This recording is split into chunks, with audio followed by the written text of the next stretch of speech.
You're listening to Trending with Timmerie here on Relevant Radio. We're kicking off our Virtue series this week with the Virtue of Temperance. We've done justice, we've done prudence, now it's temperance. If you haven't caught it, we are compiling the podcast, sharing with you how to grow in these virtues on Trending, so be sure to subscribe at relevantradio.com/trending. Now, we've got to define and discuss virtue today. And understand that virtue has to do with good habits, acting rightly. A virtue is a good habit. And you see, when we're virtuous, we're happiest. St. Thomas Aquinas defines temperance, helping us to understand that it withdraws us from things which seduce the appetite from obeying reason.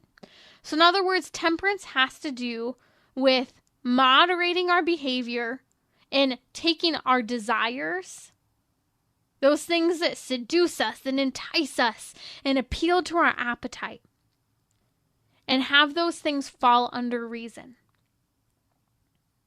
Now, this is really important because I think before we can even start to talk about temperance in a day-to-day, for example, how can I have temperance with the food that I eat every day that's in my cupboard? How can I have temperance with, let's say, how much I exercise? Some exercise too much. Some exercise too little. How do I have temperance with the number of words I use to complain to my husband about whatever thing I'm complaining about today? How do I moderate the type of language I use, overcoming certain words that just shouldn't be used? How do I even, for example, if I'm running and I'm jogging and I'm practicing, I'm building up endurance for a race. Let's say I'm going to run a 5K. How do I find moderation in my pace? You see, all of this has to do with reason. The virtue of temperance is taking our desires, our passions, and it's ordering it to be in right accord with reasonable ideas and helping us to obey our reason. So let's talk about this as an example. Let's say I eat too many Cheetos every single day. And I just eat so many Cheetos, they're in the cupboard, and I just keep eating them. Well, you need some temperance to moderately eat a reasonable amount of Cheetos. But you see, sometimes moderation needs to start even sooner. So here's your homework for the week. We need to determine two things. One, we need to determine what will be in our life. What will be in your life? And number two, how will I moderate those things in my life? Now, not everything we can anticipate ahead of time, but for example, the Cheetos we can. I'm struggling with eating too many Cheetos. I'm feeling really fat. I'm feeling lethargic. I'm not getting proper nutrition. I'm so full on Cheetos, I'm not eating normal meals because I munch on Cheetos all day long. Well, if we first piece of homework, determine what will be in our lives, that is not buying Cheetos at the grocery store so that they're not in the cupboard, that will help us when it comes to moderating those things in our life that we've allowed to enter into our life. So for example, let's say instead of buying 5 bags of Cheetos, when I go to the grocery store tomorrow, I just buy 1. And then I actually tell myself that this bag of Cheetos has to last 5 days. Maybe I ration them out into individual Ziplocs. Maybe I just don't let them into my life at all. What we're talking about today is detachment and orientation in a proper way to have proper relationships with those things that we use and moderate them. So join us this week as we dive into the virtue of temperance, growing in virtue, and finding happiness. So we kicked off this week, and I know it was slightly interrupted with my being out because I was sick, talking about temperance. Now, St. Thomas Aquinas says that temperance withdraws man from things which seduce the appetite from obeying reason. So in other words, temperance helps to moderate our behavior and help us to overcome the seductions of our appetites that fail to follow reasonable thought. In other words, it has all to do with being reasonable. Now, if we're ever to talk about virtue, it's important as we ponder virtue as a whole that we understand that virtue is really finding the means between two extremes. For example, with regard to the virtue of temperance, on one side there would be restraint. Absolute restraint to the point where, I don't know, let's say, for example, you never spend money. You have so much restraint when it comes to money. You never spend a penny, even when, let's say, you've got a really old shirt that it just shouldn't be worn out in public. And even though you have money to replace it, the means are there. Now, on the opposite end, away from restraint, would be excess. I just buy whatever I want, whenever I want it, and next thing you know, I am swimming in credit card debt. You see, those are two extremes. Well, where is the means? Where is the middle? That's what we're trying to find when it comes to every virtue. That the virtue runs down the center, the balance between two extremes. St. Thomas Aquinas, Aristotle have talked about this. The virtue of temperance has to do with moderation between restraint and excess. Now, we can talk a lot about temperance when it comes to spending money, saving money, alcohol, our sexuality. We could talk about it in many different ways, but I want to talk about it especially within the context of not in marriage, whatever your state in life is. There's a lot that could be said about our responsibilities, seeing those responsibilities, and playing out the life of a virtue within our lives. So we have to find the means between two areas. Again, implementing temperance, moderation, spending versus saving, time spent with other people, liberally versus time protected, the people we do and don't need to spend time with, it is good for us to spend time with, so quantities of time, situations we place ourselves in for length of time. All of these things actually have to do with temperance and moderating these examples. I already shared a little bit earlier today on the show about spending and saving. But let's just ponder another example for a moment. Let's say I really, really, really want a new pair of shoes. Okay, no big deal. I do need a pair of shoes. I need some new winter shoes, living in the Midwest now. But let's say the pair of shoes I like costs about $400. But I really like them. They would fit the purpose for what I need them for, keeping my feet warm, keeping my feet dry, their utility. They're a really smart pair of shoes actually to have, especially as a new mom, and navigating practical shoes. But they're $400. Now I could use all of the positives, the pros, and go ahead and just buy them. Just liberally go for buying whatever I want. I'm free. I can do anything I want. Well, on the opposite extreme, I could have a pair of shoes that has a great big hole in it. My toes sticking out. Maybe there's even a hole in my sock.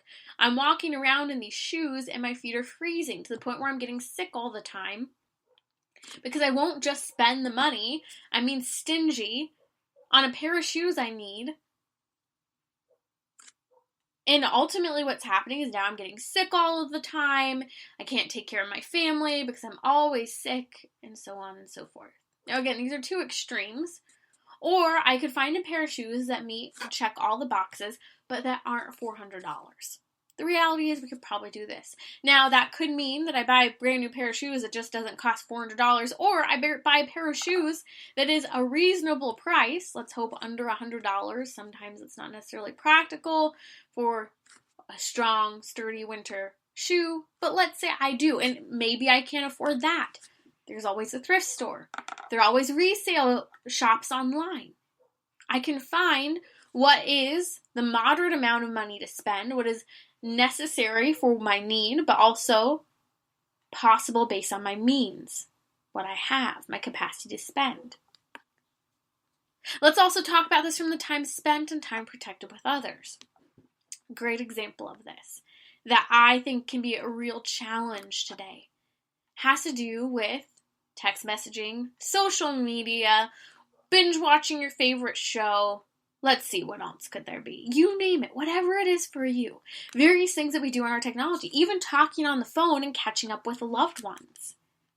You see, our time is our most precious commodity. Can never get time back. In fact, I think that time is something that we don't discuss enough when it comes to us struggling with vices and striving for virtue. Now, time spent and protected should always have to do with our responsibilities in life, our state in life. Now, just giving a current example, because this is where I'm at right now, I need to make sure that I don't spend too much time on the phone, whether it be for personal pleasure or work conversations. I need to keep those to a moderate amount so that I can get my work done and so that I pay enough attention to my baby girl. First and foremost, paying enough attention to my baby girl and my spouse.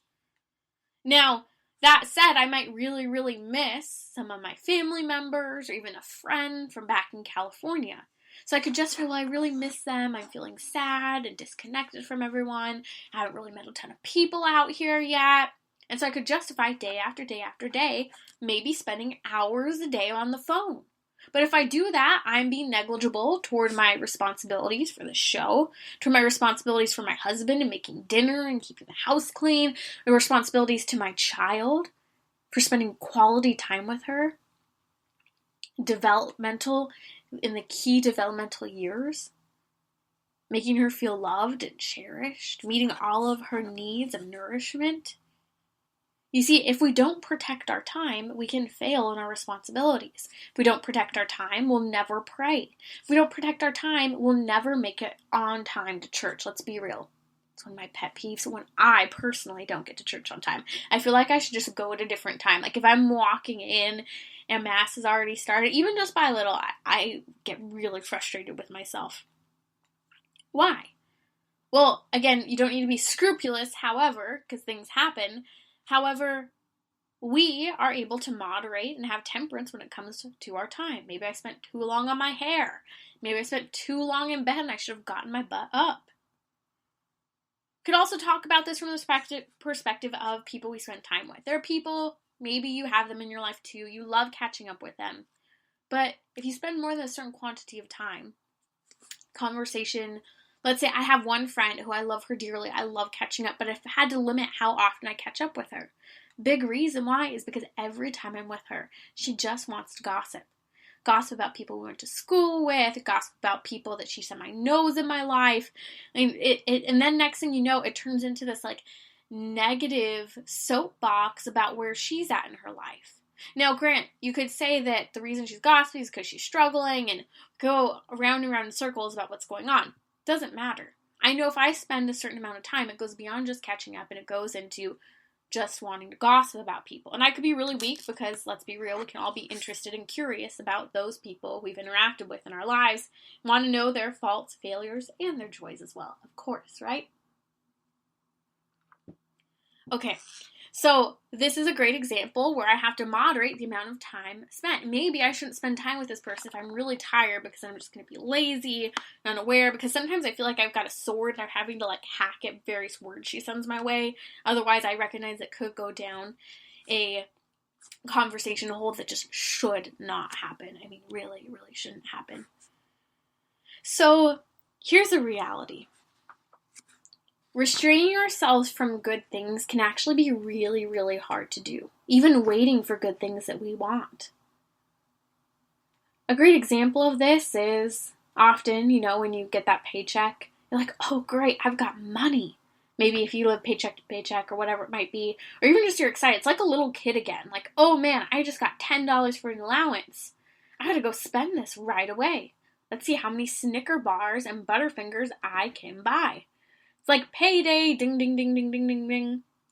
Well, the next thing you know, you find yourself broke when you need to buy lunch, when it's at the end of the month, and you become a broke beggar at the end of the month using your credit card or mooching off of other people.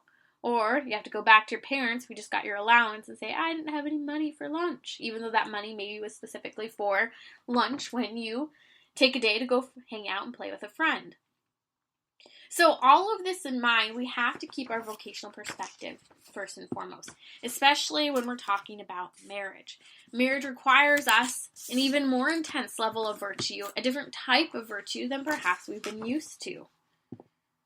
And so we have to watch the time spent at work and be moderate with the time we give to special projects, chatting by the water cooler, sending too many emails, reading too much news, whatever it might be that could get in the way of us getting our work done, remembering that we work to live, we work to provide for our families, and walk away. We also have to moderate how much time is spent watching TV and the type of TV shows, social media and the type of social media, the games, the texting, the phone call communication, even with loved ones. St. Augustine said that temperance is love surrendering itself wholly to him who is its object. I'll say that again. Words from the saints. Temperance is love surrendering itself wholly to him who is its object. In other words, temperance is our capacity to show love and surrender ourselves totally toward God. See, charity, love, the love of God is always at the heart of every virtue. If you have charity, you have all the other virtues. This is why temperance is love, surrendering itself wholly to him who is its object. We have to find our responsibility. That's why I love the book Love and Responsibility, written by St. John Paul II before he was Pope as Cardinal Virtue. Because he talks about love from the perspective of responsibility and understanding that. You see, today we often think about responsibilities as obligations. We drag our feet, we hate them, we love them, we're angry at them. That's why a lot of people are going no contact with their parents because they've lost a sense of understanding and balance when it comes to their relationships with their parents, whether it have to do with wounds from their childhood, expectations, stress they put on themselves, whatever it might be. We have to learn to embrace, love, and respect our responsibilities in life. You're listening to Trending with Timmerie here on Relevant Radio. As we talk about virtue, St. Maximus the Confessor, when talking about temperance, said, "Let us show that we eat for the sake of living, and not be guilty of living for the sake of eating." Oof, okay, if anyone struggles with food, this is a great quote. This should be like your diet slogan. You're welcome. Here's your muse. I'll read it again. "Let us know that we eat for the sake of living, and not be guilty of living for the sake of eating." Okay, I rewrote this note. So that's St. Maximus the Confessor. But let's think about this in different perspectives. For example, talking. Let us show that we talk for the sake of loving and not be guilty of talking for the sake of being loved. In other words, talk because it helps us to love others by teaching, by admonishing, by even just simple conversations. But do not be guilty of talking for the sake of being loved. That is, to be loved by others because you've got the real great gossip that other people will be interested in, and therefore they will be interested in you. Don't talk for the sake of being praised. Don't talk for the sake of hearing yourself, or because you're always right and darn it, I've got to get the last word in.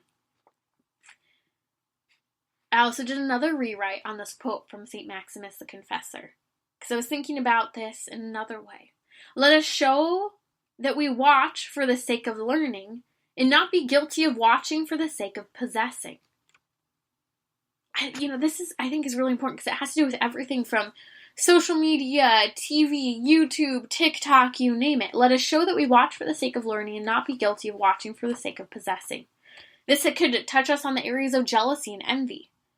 That we're watching or, for example, checking in on social media to see a joyful photo of our loved one, rather than being guilty of watching for the sake of, I really want their lifestyle, I hate them, because you're jealous or envious.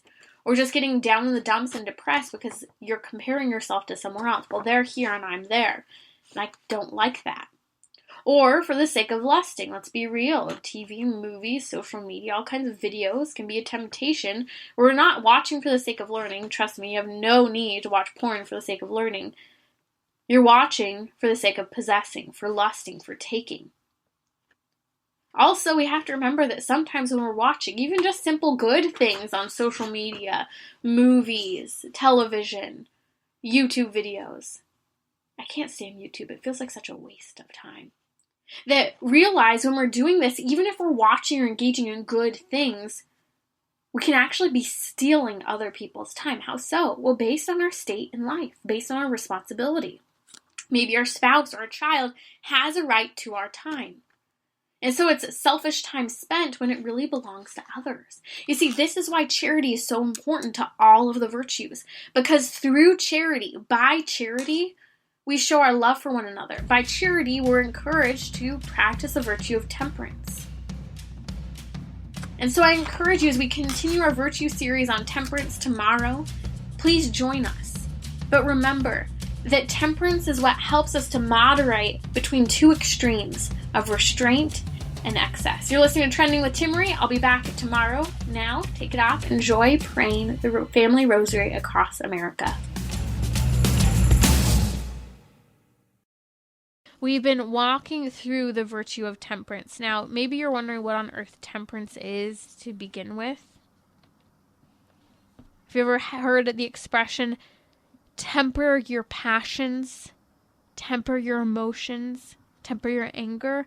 It's this idea of calming things down, taking control over your actions. St. Thomas Aquinas said that temperance withdraws man from things which seduce the appetites from obeying reason. I'll say that again. Temperance withdraws man from things which seduce the appetites from obeying reason. In other words, temperance helps you and I to obey reason even when we have these desires and urges directing us in all sorts of other directions.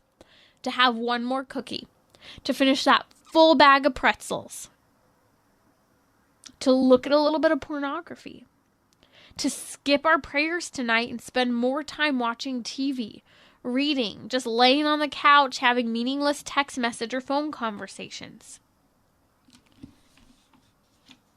I don't know about you, but I crave to live these virtues. I mean, you hear about the saints, you hear them say these really lofty things about temperance and being a child of God and about temptation. Like, I want that. Well, what did they have? They had virtue. Virtues are to act with the instincts of God. How can we evaluate and figure out what we ourselves need to moderate in our own personal lives? I can't do that for you. Just because I mentioned alcoholism, pornography, spending, eating too many pretzels or potato chips or whatever it is, doesn't mean that that's your struggle. We need to know ourselves. One of the greatest tools in life is to actually know ourselves and hold ourselves accountable before our Heavenly Father. But with knowing ourselves and holding ourselves accountable before God, we know that we are loved and we learn to love ourselves as well. That's very important. So how can we grow in temperance? Well, I want to encourage you to engage in a thought experiment prayerfully. This is homework. We read in Genesis chapter 3 as we ponder the fall of Adam and Eve. As Eve is being tempted and seduced by the devil, and she's looking at the fruit from the tree of the knowledge of good and evil, the one tree that God told her not to touch, the one tree of all the other glorious fruits. I mean, she didn't have to take a garden hose out and water these things. She didn't have to pull weeds. At least we don't know that. And I assume that she didn't, because we read after the fall, the consequence, that it is in toil that we then have access to food. It is in toil that we have a means of surviving. You see, Eve didn't have to worry about all of those things. All God says, there's one tree. I'm giving you everything. I'm giving you the whole world. There is one tree I am telling you not to touch. And the devil is there seducing her, tempting her, giving her all these reasons why he thinks that she should eat from the tree of the knowledge of good and evil. And what does Eve do? She doesn't just eat based on the devil's temptation. She actually fuels the fire of her own appetites. She fails to engage in what is known as the virtue of temperance, to moderate her desires and her appetites. We read about the threefold fall. Genesis chapter 3, we read, Eve saw that it was good for food, delight to the eyes, and desired to make one wise. This is the threefold temptation. In other words, St. John, the apostle, in his epistle, not the gospel, in his first epistle, 1 John chapter 2, actually talks about this. The lust of the body, the lust of the eyes, and the pride of life. In other words, Eve saw that the fruit that the devil was tempting her towards, she tempted herself towards. She goes, well, it's good for food.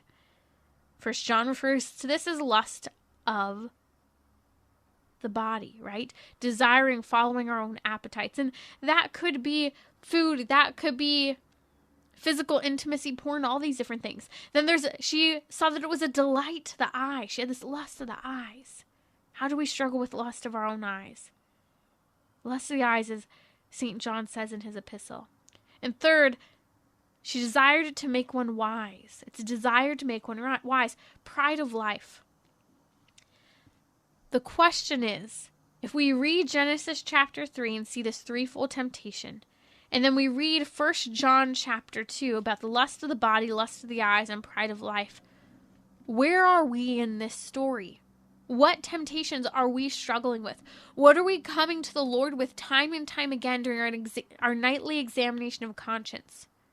When we go before the Lord in the confessional, begging his forgiveness, what are we taking before him? What sins? Let's read from 1 John chapter 2. We'll start at verse 18. Well, actually a little sooner, verse 15 in that second chapter. He says, do not love the world or the things in the world. If anyone loves the world, love for the Father is not in him. For all that is in the world, the lust of the flesh and the lust of the eyes and the pride of life, is not of the Father, but is of the world. And the world passes away, and the lust of it. But he who does the will of God abides forever. What is St. John, the beloved apostle, saying? He's talking about temperance. I mentioned before that temperance helps us to obey reason.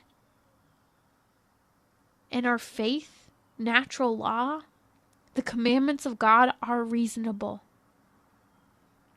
What's the context of St. John the Apostle in this epistle encouraging the early church? What's the context? Well, he's actually, in the next few sentences, he's talking about warning against the Antichrist, warning against temptation, false prophets, the battle for your soul. He says, children, it is the last hour, and as you have heard, the Antichrist is coming. So now many Antichrists have come. Therefore we know that it is the last hour. This is important because the early church believed that Christ's second coming was imminent. They thought he was going to come again in their lifetime to earth.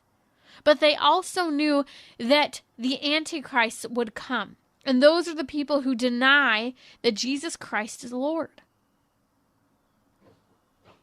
You see, we are in a battle over our souls, and the Antichrist will come and try to lure us away from the Catholic Church, or maybe even more sly, leave us within the Catholic Church and get us to gut out Catholicism, to be Catholics nominally, that is in name only.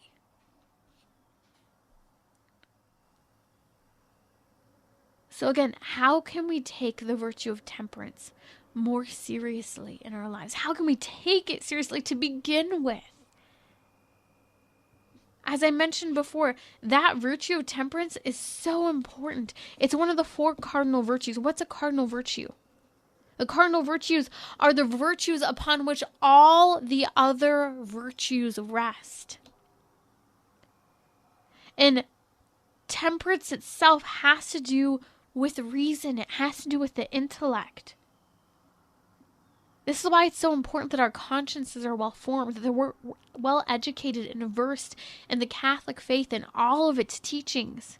And when I say all of its teachings, I'm not just talking about what the church has to say about abortion, what the church has to say about voting. All of the church's teachings include the incredibly profound spiritual wisdom of how to be a saint, how to pray, how to go to confession, how to love yourself, how to love your neighbor. I shared earlier one of the pro-abortion arguments we have to debunk. And when I was really thinking through it, if you didn't catch it, you can head over, subscribe to the podcast. It's available every night. Go back and listen. The argument that I used gave the example where women say, well, I need access to abortion in order to be a good mom to kids I currently have. Or I need access to abortion in order to be a good mom to kids I'll have in the future. And as I was reading the quote from a model who talked about her choice, she refers to the baby as a child. And it's easy for the pro-life community to be like, oh, look, she referred to that baby as a child. She knows, look, but what we're missing is the fact that a lot of people are living lifestyles, and ourselves included. This is why I gave that homework for us to figure out where do we need to incorporate more moderation in our lives, or some to begin with. You see, a lot of people are living lives that they think, and they've justified certain types of lives. They don't know better. But this is where we as people of faith have the responsibility to know better, to act better, to show that example, to live what the church teaches, not just what it has to say about abortion, because the argument I shared earlier, and I hope that you go back and listen to the podcast, had to do with people who are struggling to live courageously, to have self-confidence, and to understand what it means to be a good human being. And this is what the virtues, this is what Christianity, the fullness of the church's teaching, has to offer you and I.